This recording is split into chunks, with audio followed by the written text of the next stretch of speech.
늦가을 산사에 뜰하게 앉아 있으면 바람의 결을 따라 붉게 물든 단풍잎 하나가 고요한 연못 위로 내려앉는 것을 보게 됩니다.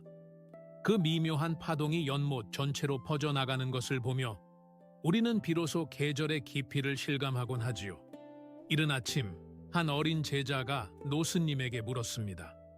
스님, 왜 저무는 해는 하루 중 가장 뜨겁고 붉은 빛을 토해내는 것입니까? 노스님은 인자한 미소를 지으며 제자의 어깨를 다독였습니다. 그것은 해가 하루라는 긴 시간 동안 온 세상을 비추며 모은 모든 온기를 떠나기 직전 마지막으로 세상에 나누어주고 가려하기 때문이란다. 사람의 노년도 이와 같아서 가장 깊은 지혜의 빛을 내뿜는 시기이지 우리의 삶도 이 저무는 해와 닮아 있습니다. 하지만 우리가 발을 딛고 서 있는 이 현대라는 공간은 노년의 그 숭고한 붉은 빛을 이해하지 못하는 것 같습니다. 모든 것이 광란의 속도로 흘러가고 젊음의 싱그러움만이 유일한 가치인 양 떠들어대지요. 우리는 평생을 가족과 사회를 위해 헌신하며 살아왔지만 어느덧 거울 속에는 낯선 노인이 서 있습니다. 자식들은 각자의 삶으로 바쁘고 손안의 작은 스마트폰은 세상을 너무나도 빠르게 변화시켜 우리가 설 자리를 좁게만 만듭니다. 우리는 소외되고 잊혀지고 있다는 두려움에 휩싸입니다. 내가 도대체 무엇을 위해 그토록 달려왔나 하는 허무함이 시면의 어둠처럼 밀려오고 다가올 소멸에 대한 막연한 공포가 평온해야 할 밤을 뒤흔들어 놓습니다. 사회는 우리를 생산성이라는 차가운 잣대로만 평가하며 소외시키지만 부처님의 가르침은 우리에게 말합니다. 당신은 쓸모 없어진 존재가 아니라 비로소 존재 자체로 풍요로운 침묵에 도달할 준비가 된 귀한 생명이라고 말입니다. 잠시 우리의 대화에 귀를 기울여 주시는 당신의 그 마음이 참으로 고맙습니다. 이 따스한 연결이 계속될 수 있도록 아래에 있는 구독과 좋아요를 통해 우리만의 작은 정원을 함께 가꾸어 주시길 부탁드립니다. 그리고 당신의 삶은 지금 어느 계절을 지나고 있는지, 어디에서 이 목소리를 듣고 계신지 댓글로 남겨주세요. 당신이 머무는 그곳의 공기까지 저에게 전해지길 진심으로 바라고 있습니다. 영상 아래 하트 모양의 숫자 기호가 그려진 고마움의 표시는 이 고요한 채널이 매일 당신을 찾아갈 수 있게 하는 소중한 걸음이 됩니다. 어떤 작은 마음이라도 우리에게는 큰 힘이 될 것입니다. 어쩌면 오늘 우리가 나누는 이 이야기는 한 편의 영상만으로는 다 담아내지 못할지도 모릅니다. 그래서 삶의 무게에 눌려 가난해진 운명을 끊어내고 부처님의 지혜로 내면의 금고를 채우는 비결을 작은 책 한 권에 담았습니다. 복의 법칙, 가난한 운명을 끊는 부처님의 가르침이라는 이 짧은 안내서는 우리가 무심코 저지르는 일상의 오류들이 어떻게 복을 쫓아내는지, 그리고 카르마의 법칙을 어떻게 활용해 삶의 안정을 되찾을 수 있는지 고요하게 일러줄 것입니다. 더 깊은 평안을 원하신다면 댓글창에 남겨둔 길을 따라오시기 바랍니다. 이제 우리가 마주해야 할 첫 번째 기둥은 재행무상 주싱우장, 즉 변하는 것들을 기꺼이 받아들이는 평온함에 대한 이야기입니다. 우리의 마음을 괴롭히는 소용돌이의 근원은 사실 아주 단순합니다. 멈춰 서 있기를 바라는 마음과 흘러가려는 삶의 본성이 충돌하기 때문이지요. 법구경의 오래된 구절은 우리에게 모든 것은 변한다.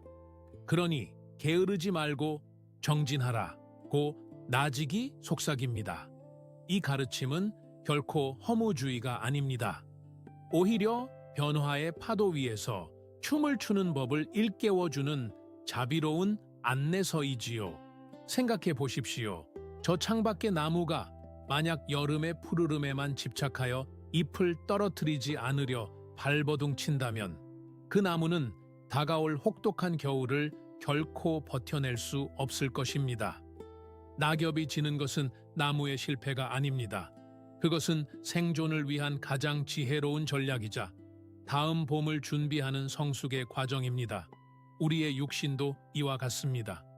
아침에 일어나 세수를 하며 마주하는 거울 속의 주름살은 당신이 이 세상을 얼마나 치열하게 사랑해 왔는지를 보여주는 훈장과도 같습니다. 눈가의 주름은 웃음의 흔적이고 이마의 깊은 골은 깊은 사색과 인내의 흔적이지요. 하지만 현대의 우리는 이 미묘한 변화를 거부하도록 강요받습니다. 노화 방지라는 이름의 광란에 휩싸여 자연스러운 시간의 흐름을 마치 고쳐야 할 고장난 기계처럼 취급합니다.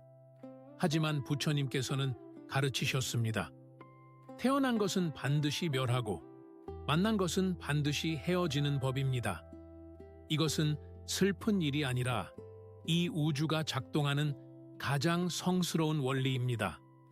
우리가 이 무상의 진리를 삼투하듯 온전히 받아들일 때 비로소 집착이라는 무거운 닻을 올릴 수 있습니다. 젊었을 적 당신의 몸이 거친 강물을 거슬러 올라가는 힘찬 연어 같았다면 이제 당신의 몸은 바다에 이른 잔잔한 강물과 같아야 합니다. 강물이 바다를 향해 흐르는 것을 막을 수 없듯이 세월의 흐름을 막으려 하지 마십시오. 대신 그 흐름에 몸을 맡기고 풍요로운 침묵 속에서 주변의 풍경을 감상하십시오. 예전처럼 빠르게 걷지 못하는 것은 당신이 이제껏 놓치고 지나온 길가의 작은 꽃들을 보라는 신호일지도 모릅니다. 귀가 조금 어두워지는 것은 세상의 소음으로부터 멀어져 당신 내면의 소리에 더 귀를 기울이라는 우주의 배려일지 모릅니다. 실제로 우리의 일상에서 이 재행무상을 수행하는 방법은 그리 멀리 있지 않습니다. 오늘 당장 거울 앞에 서서 당신의 늙어감을 슬퍼하는 대신 당신의 신체 각 부분에 고마움을 전해 보십시오. 평생 나를 태우고 다녀준 무릎아, 고맙다. 세상을 밝게 보려 애써준 누나, 고생 많았다. 이렇게 변화를 긍정하고 수용할 때 당신의 마음에는 그 어떤 풍패도 흔들리지 않는 평온함이 자리 잡게 될 것입니다. 과거에 화려했던 전성기에 마음을 묶어두는 것은 흐르지 못하고 고여 썩어가는 물과 같습니다. 무상의 진리를 깨달은 자는 현재의 늙음마저도 하나의 새로운 계절로 즐길 수 있게 됩니다. 이것이 바로 부처님이 말씀하신 진정한 자유의 시작입니다. 이 평온함을 바탕으로 우리는 두 번째 기둥인 방하착 방샤자오, 즉 무거운 짐을 내려놓는 지혜로 나아가야 합니다. 우리가 노년이 되어서도 여전히 불안하고 고통스러운 이유는 양손에 쥔 짐이 너무나도 무겁기 때문입니다.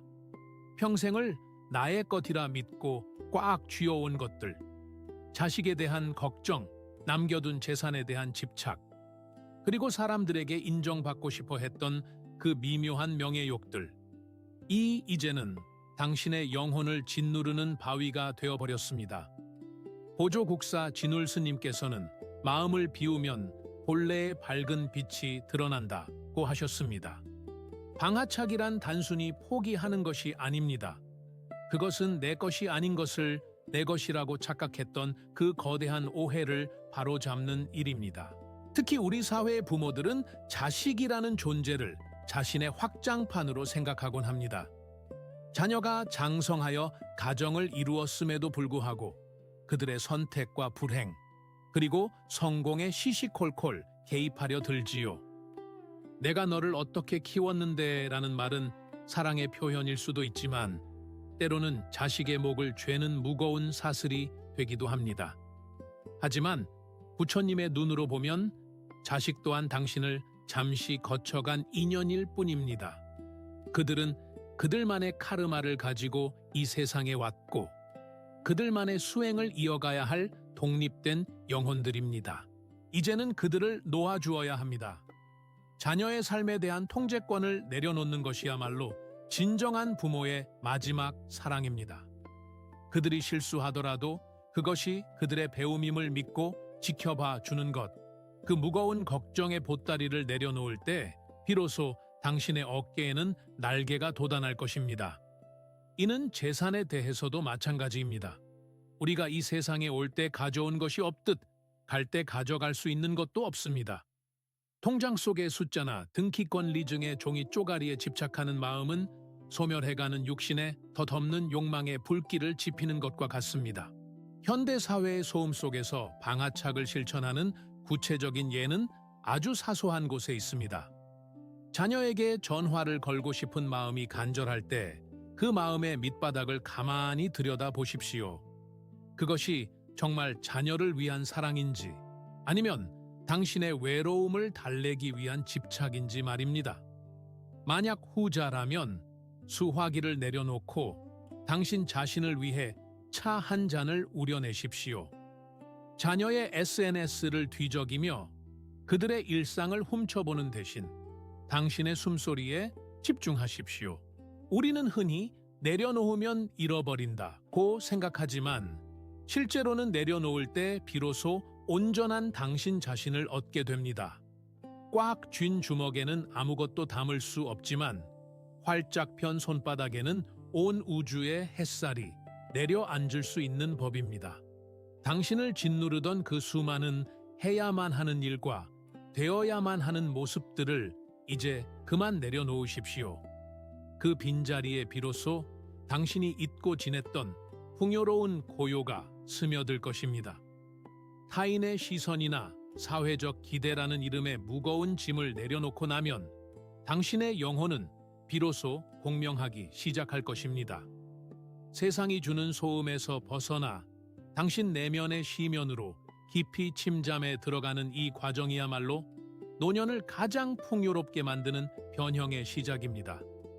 이제 우리는 세 번째 기둥인 독처불란, 두추, 훌, 루안, 즉 고독을 괴로움이 아닌 고결한 즐거움으로 바꾸는 기술에 대해 깊이 들여다보고자 합니다. 자식들을 다 키워보내고 평생을 몸담았던 일터에서 물러나 정적이 감도는 거실에 홀로 앉아 있을 때 당신을 덮치는 그 서늘한 기운을 저는 잘 알고 있습니다. 창틈으로 새어 들어오는 오후의 햇살 속에 유령처럼 떠다니는 먼지들을 바라보며 문득 세상의 시계는 여전히 광란의 속도로 돌아가는데 나만 멈춰 서 있는 것 같은 그 지독한 소외감을 말입니다. 현대 사회는 우리에게 끊임없이 누군가와 연결되어야 한다고 강요합니다. 손안의 작은 기계는 쉴 새 없이 소음을 내뱉으며 당신이 혼자 있는 꼴을 못 보겠다는 듯 유혹하지요. 누군가의 연락을 기다리며 의미 없이 화면을 위아래로 굴리는 당신의 손가락은 사실 외로움이라는 시면으로부터 도망치려는 처절한 몸부림일지도 모릅니다. 하지만 부처님께서는 우리에게 아주 오래된 지혜를 일러주셨습니다. 의 그 유명한 구절, 소리에 놀라지 않는 사자처럼 그물에 걸리지 않는 바람처럼 지늘게 더럽혀지지 않는 연고처럼 무소의 뿔처럼 혼자서 가라는 말씀 말입니다. 이 가르침은 우리에게 외톨이가 되라고 등 떠미는 차가운 명령이 아닙니다. 오히려 타인이라는 거울에 비친 내 모습에 일희일비하지 말고 당신 내면에 깃든 가장 존엄한 존재와 대면하라는 따뜻한 초대입니다. 생각해 보십시오. 숲속에 거대한 느티나무가 홀로 서 있다고 해서 그 나무를 가련하다고 말하는 이는 아무도 없습니다. 나무는 깊은 대지 속으로 뿌리를 내리고 비바람과 태양을 온전히 홀로 받아내며 그 자체로 하나의 완벽한 우주를 이룹니다. 우리 인간의 영혼도 이와 같습니다. 진정한 성숙은 타인의 박수 소리가 잦아들었을 때 그 풍요로운 침묵 속에서 비로소 시작됩니다. 당신이 느끼는 그 고독은 당신의 영혼이 이제야 비로소 타인의 소음에서 벗어나 스스로와 대화하고 싶다는 간절한 신호입니다. 이제는 습관적으로 켜두던 텔레비전을 끄고 그 자리에 고요를 채워보십시오. 누군가에게 전화를 걸어 나의 존재를 확인받으려는 욕구를 잠시만 내려놓아 보십시오. 대신 따뜻한 찻잔을 두 손으로 감싸 쥐고 그 온기가 손바닥을 타고 심장으로 전달되는 미묘한 감각에 집중해 보는 것입니다. 김이 모락모락 피어오르는 찬물 속에서 당신의 지나온 세월을 바라보며 홀로 있는 이 시간이 단절이 아닌 거룩한 만남임을 깨닫게 될 것입니다. 당신은 결코 혼자가 아닙니다. 당신 안에는 당신이 잊고 지냈던 수많은 기억과 지혜, 그리고 온 우주의 기운이 함께 호흡하고 있습니다. 현대의 거리를 걷다 보면 수많은 사람이 군중 속의 고독을 느낍니다. 하지만 독처불란의 경지에 이른 사람은 시장통 한복판에 있어도 마음이 흔들리지 않으며 깊은 산 속에 홀로 있어도 외롭지 않습니다. 당신의 내면에 단단한 닻을 내리십시오. 타인의 인정이라는 파도에 휩쓸리지 않는 내면의 중심을 세울 때 고독은 더 이상 당신을 갉아먹는 질병이 아니라 당신의 영혼을 살찌우는 가장 풍요로운 양식이 될 것입니다. 이 고요한 홀로 있음의 시간을 즐길 수 있을 때 당신은 비로소 세상 그 누구보다 부유한 자가 됩니다. 이 깊은 정적 속에서 우리는 이제 네 번째 기둥인 자비히사, 치베이 시셔, 즉 자기 자신을 온전히 용서하고 사랑하는 법에 대해 이야기해야 합니다. 나이가 들어 밤이 깊어지면 가슴속 깊은 곳에서 후회라는 이름의 찬바람이 불어오곤 합니다. 그때 내가 왜 그런 말을 했을까? 왜 그때 조금 더 용기를 내지 못했을까? 혹은 자식들에게 좀 더 잘해주지 못한 것이 내 업보가 아닐까 하는 무거운 생각들이 당신의 가슴을 짓누릅니다. 과거의 실수와 잘못들이 마치 어제 일처럼 생생하게 떠올라 당신의 영혼을 핥히곤 하지요. 우리는 타인에게는 관대하면서도 정작 자기 자신에게는 세상에서 가장 가혹한 판사가 되어 스스로를 감옥에 가둡니다. 달라이 라마께서는 말씀하셨습니다. 진정한 자비의 시작은 자기 자신을 사랑하는 것이다 라고요. 자비라는 것은 단순히 남을 돕는 선행이 아닙니다. 그것은 고통받는 존재의 아픔을 공명하며 어루만지는 일인데 그 고통받는 존재 중에는 당신 자신도 포함되어 있다는 사실을 우리는 너무 자주 잊습니다. 평생을 가족을 위해, 생계를 위해 자신의 욕망과 아픔을 뒷전으로 미뤄두었던 당신의 젊은 날들을 떠올려 보십시오. 그 시절의 당신은 아마도 그것이 최선이었을 것입니다. 당신이 지금 후회하는 그 일들도 그 당시의 당신으로서는 그게 자기가 아는 전부였고 최선의 선택이었음을 인정해야 합니다.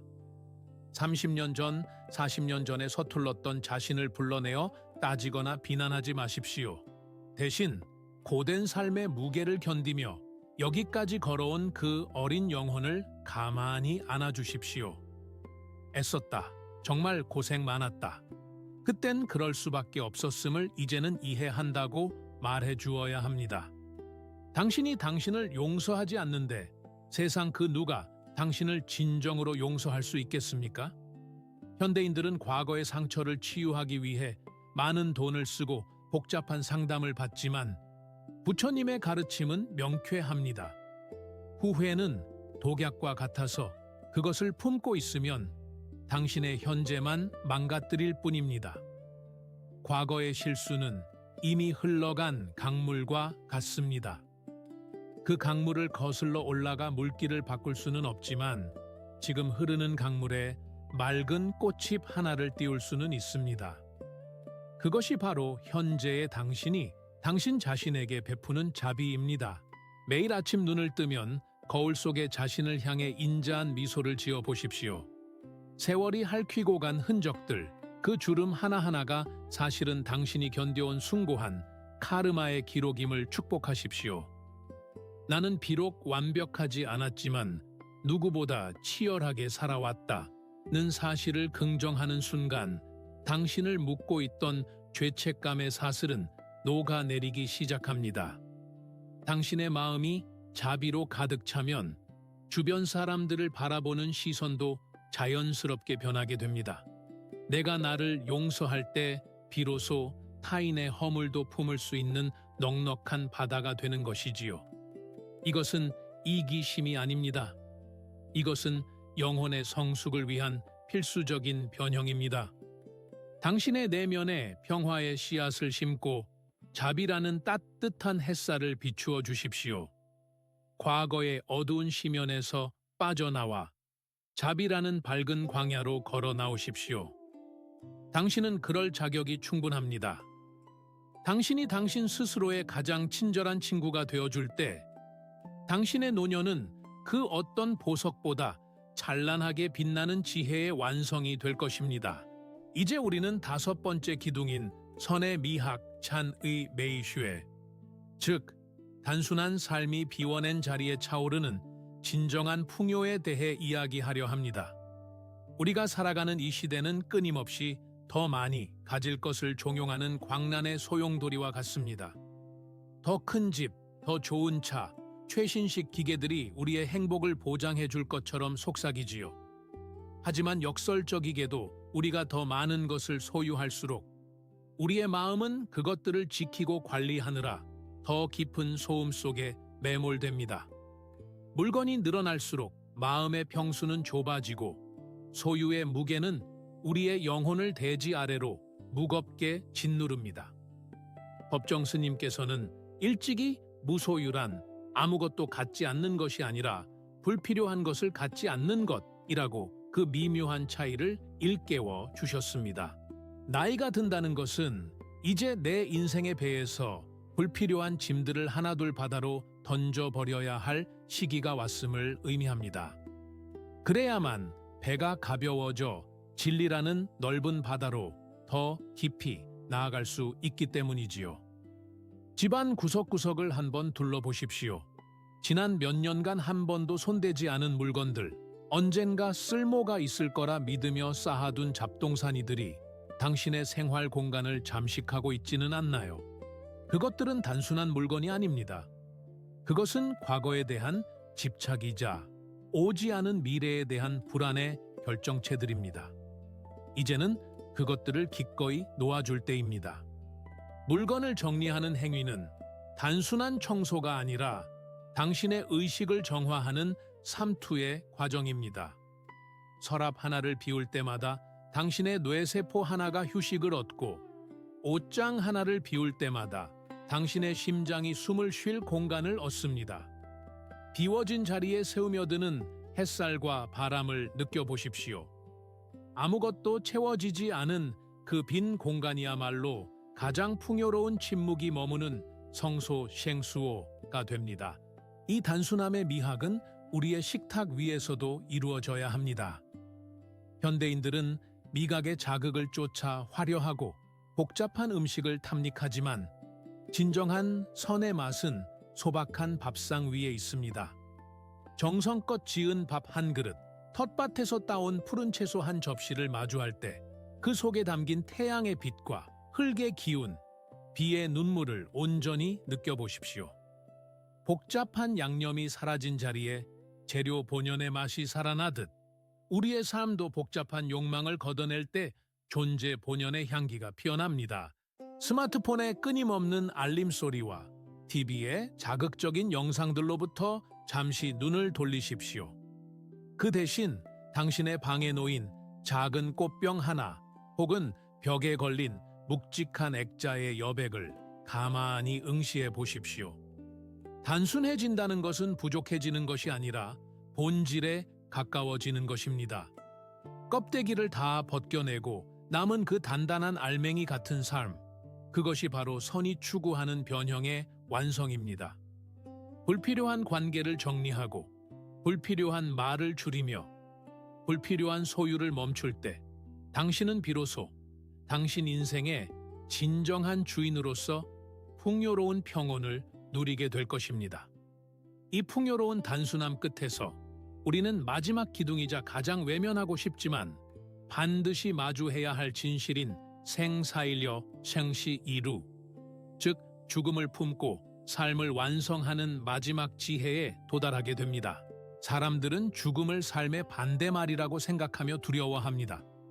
죽음이라는 단어만 나와도 불길하다며 고개를 돌리고 마치 영원히 살 것처럼 오늘을 낭비하곤 하지요. 하지만 부처님의 눈으로 본 생생과 사시는 결코 분리된 것이 아닙니다. 그것은 마치 앞면과 뒷면이 하나인 동전과 같고 여름 뒤에 가을이 오고 겨울 뒤에 다시 봄이 오는 계절의 순환과도 같습니다. 의 가르침처럼 본래 나지도 않고 죽지도 않는 불생불멸의 이치가 우리 존재의 본질입니다. 죽음은 소멸이 아닙니다. 그것은 낡은 옷을 벗고 새 옷으로 갈아입는 것과 같으며 하루의 소임을 다한 해가 수평선 너머로 잠시 몸을 숨기는 것과 같습니다. 우리가 죽음을 두려워하는 이유는 나라는 존재가 사라질 것이라는 착각 때문입니다. 하지만 깊은 시면의 통찰로 바라보십시오. 당신이라는 존재는 강물과 같습니다. 어제의 강물과 오늘의 강물은 다르지만 강이라는 본질은 변함없이 바다를 향해 흐릅니다. 당신의 육신은 흙으로, 물로, 불로, 바람으로 돌아가 우주의 일부가 되겠지만 당신이 이 세상에 남긴 지혜의 향기와 사랑의 파동은 결코 사라지지 않습니다. 이 생사일려의 지혜를 일상에서 실천하는 방법은 오늘을 마지막처럼 사는 것입니다. 역설적이게도 죽음을 늘 곁에 두고 명상하는 사람은 결코 삶을 함부로 살지 않습니다. 오늘 아침에 마신 공기 한 모금이 얼마나 기적 같은 선물인지, 오늘 마주친 사람에게 건네는 고맙다는 인사가 얼마나 소중한 공명인지 알게 되기 때문입니다. 죽음을 기억하십시오. 그러면 당신을 괴롭히던 사소한 갈등과 해묵은 원망들이 얼마나 부질없는 것인지 깨닫게 될 것입니다. 잠들기 전 오늘 하루가 당신 인생의 전부였다고 가정해 보십시오. 당신은 오늘 충분히 사랑했습니까? 당신은 오늘 충분히 평온했습니까? 만약 오늘 밤 당신의 육신이 우주의 원소로 돌아가야 한다면 당신은 무엇을 남기고 가겠습니까? 재산도 명예도 아닌 당신이 머물다 간 자리에 남은 온기만이 진정한 당신의 유산입니다. 죽음을 삶의 완성으로 받아들일 때 비로소 죽음에 대한 공포는 삶에 대한 지극한 경외심으로 바뀝니다. 소멸의 소음이 그치고 영원한 생명의 풍요로운 침묵이 당신을 감싸 안을 것입니다. 이제 서서히 우리의 긴 여정을 마무리할 시간입니다. 화면 속의 풍경은 이제 산사를 벗어나 석양이 짙게 깔린 도시의 어느 작은 공원을 비춥니다. 저기 벤치에 홀로 앉아 지는 해를 바라보는 노인의 뒷모습이 보입니다. 예전 같으면 외롭고 쓸쓸해 보였을 그 모습이 이제는 마치 한 폭의 성화처럼 거룩하고 단단해 보입니다. 그는 이제 알고 있기 때문입니다. 자신이 늙어가는 것이 아니라 가장 아름다운 빛을 내며 익어가고 있다는 사실을 말입니다. 당신이 걸어온 그 고단했던 세월은 결코 헛된 것이 아니었습니다. 당신이 흘린 눈물은 지혜의 바다를 이루었고 당신이 견딘 고통은 자비의 꽃을 피우는 걸음이 되었습니다. 떨어지는 단풍잎이 나무의 실패가 아니듯 당신의 노년은 인생이라는 나무가 뿌리를 보호하고 다음 생을 준비하기 위해 바치는 가장 숭고한 헌신입니다. 이제 당신의 마음밭에 평화라는 씨앗을 깊이 심으십시오. 오늘 밤 잠자리에 들기 전 거울을 마주하십시오. 그리고 그 안에서 세월의 풍파를 견뎌낸 거룩한 한 영혼을 향해 나직이 속삭여 주십시오. 고생 많았다. 참으로 장하다. 그리고 고맙다. 그 짧은 한마디가 당신의 업보를 씻어내고 평온한 꿈으로 인도할 것입니다.